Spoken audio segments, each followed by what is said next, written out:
سلام دوستان عزیز، میخوایم شروع کنیم با آشنایی با ضمایر فاعلی. اینها رو توی بخش‌های مفرد، دوتایی و جمع براتون تدریس میکنم. توجه کنیم.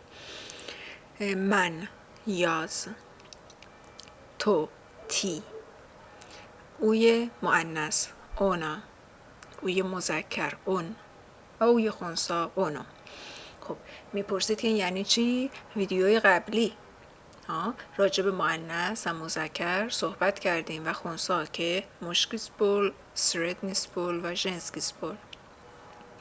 پس مهمه که وقتی شما میگین اون داره میاد، راجع به فرض کنید یه خانم حرف میزنید یا یه آقا، یا وقتی میگید که مثلا این روی میزه، خب این مثلا کتاب روی میزه یا هرچی، خب اون ضمیر به شکل درست باید استفاده بشه.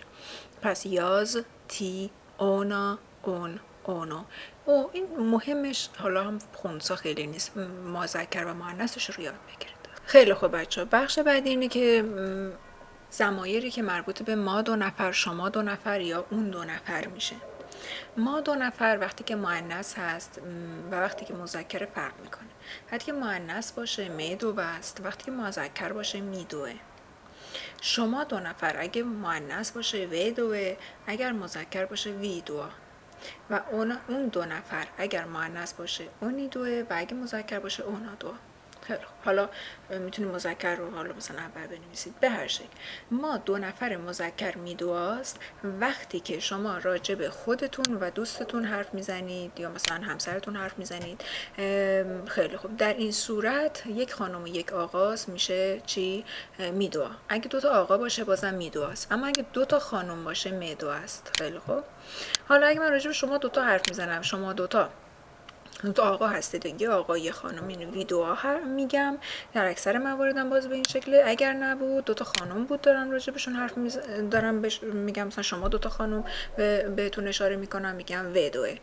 پس اگرم میگم که اون دو نفر، میگم که اون دوتا آقا یا اون دوتا خانم، اون دوتا آقا یا یک آقا و یک خانم، اگه دربارشون حرف بزنم اون دوتا رو میگم اونا دو. اما اگه درباره اون دوتا خانم حرف بزنم میشه اونی دوه. این خیلی مهمه برای اینکه شما اینو یاد میگیرید، حفظش هم میکنید، بعد میخواین حرف بزنین راجع به دو نفر نمیدونین چی بگین.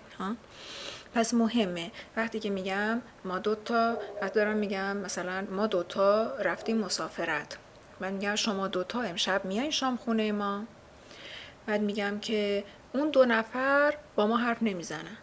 پس ببینید کجاها به چه شکل به کار میبریم. میریم سراغ ما، شما و آنها. ما در حالت مؤنث می هست، در حالت مذکر می. شما در حالت مؤنث و، در حالت مذکر وی. آنها در حالت مؤنث اونه هست، در حالت مذکر اونی. حالا اونی که مهمه اینجا می رو باید یاد بگیریم. ما وقتی که من درباره ما حرف میزنم، مثلا یه گروهیم از خانم ها یا و آقایون، یه فرض کنیم که چند نفر خانم فقط یک آقا اونجاست، دوباره میشه می. یعنی که حتی وجود یک شخص مذکر غالب میشه بر به کار بردن جنسیت ضمیر. خیلی خوب. اگه یه گروه خانم هم باشم که می باشیم میگیم مه. شمای مذکر میشه وی، شمای در واقع فرمال هم محترمانه هم میشه وی. درست شد؟ پس اینو دقت کنیم. حتی شما رئیستون رو خطاب میکنید، میرید توی اداره یک شخصی رو خطاب میکنید، اما از اینکه خانم یا آقا باشه شما در اینجا از وی استفاده میکنید. خیلی خوب. پس نوشتم که شما هم مذکر و محترمانه، یا در واقع بهتری بگیم که چه به شکل مذکر به کار بره چه به شکل محترمانه، شما هم به شکل مذکر یا محترمانه وی هست. آنها هم اگر مذکر باشه یه گروه آقا رو باشن حرف میزنم، یه گروه خانم که یه نفر آقا اونجاست، خانم ها آقایون اونی میگم. اگرم که فقط خانم ها باشن اونی میگم. خیلی خوب. پس این جدول اینها رو من ارائه خواهم کرد و شما این رو میتونید حفظ بکنید. مهمش هم الان مفرد و جمع و توی همه حالاتش یاد بگیرید. خیلی خوب. خیلی خوب دوستان، این هم جدولش هست. توی جدول اگه دقت بکنید همه رو براتون نوشتم. همین جدول رو پیگیری کنید و تمرین کنید، یاد میگیرید. در فرم ادنینا یعنی مفرد، دوینا یعنی دوتایی و منوژینا یعنی جمع. بهترم هستش که یاد بگیرید که به اسلوونیایی چی میشه: ادنینا، دوینا و منوژینا. حالا اینجا ما میتونیم داشته باشیم که یاز، من، تی، تو به شکل غیر رسمی، اون برای مذکر، اونا برای مؤنث، دوتایی میدوا مدوه، ویدوا ودوه، خب و اونا دو اونی دوه. خیلی خوب، ما هم که می یا می هست و شما وی و وی گفتیم چیه؟ هم محترمانه است هم جمعه. خیلی خوب، حالا شما من میگین یعنی چی؟ ببینید شما یک گروهی از آقایون رو دارین خطاب میکنین، وی استفاده میکنین. یک گروه مردم رو دارین خطاب میکنین، وی استفاده میکنین. بعد رئیستون رو دارین خطاب میکنین که میتونه خانم یا آقا باشه، بازم وی میگید. ولی وقتی که میگید وی، یک گروه خانم رو دارید خطاب میکنید.